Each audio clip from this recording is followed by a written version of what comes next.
Madame Andriot a déjà dit que j'étais consultant et directeur associé d'une structure de conseil. Bon, je dirais, peu importe maintenant qu'on s'étende autour de ça. Et il me revient, en ce qui concerne le programme de cette matinée au moins, de tracer le fil rouge. Alors le fil rouge, qui va se structurer en trois grandes parties. D'un côté, essayer de remettre en place un certain nombre de repères sur l'évolution de la formation professionnelle continue, je dirais, depuis, non pas ses origines, mais depuis les principales époques qu'on puisse relever.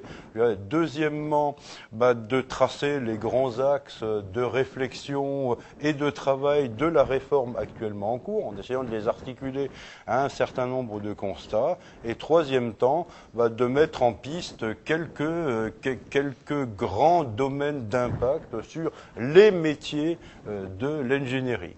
Alors, dans mon cas, il me revient la partie un peu ingrate, puisque j'ai la partie historique, la partie de la loi, la partie de la réforme.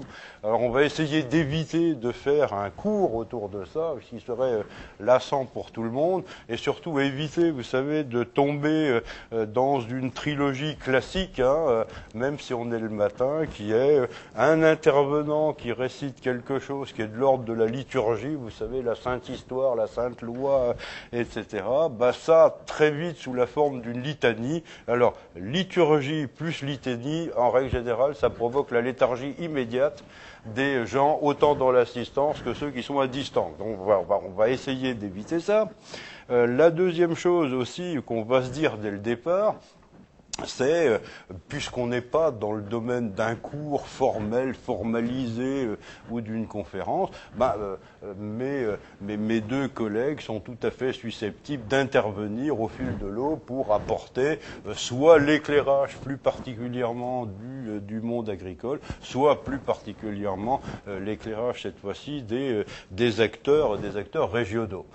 Troisième chose qu'il y a ajouté avant même de débuter, c'est la formation professionnelle, comme d'autres domaines, en fait, sont des domaines complexes, dans la mesure où diverses choses interagissent les unes avec les autres. Et bien évidemment, ce qu'on va voir ce matin, c'est bien plus la complexité de ces domaines-là que, je dirais, la simplicité des réponses qu'on pourrait apporter.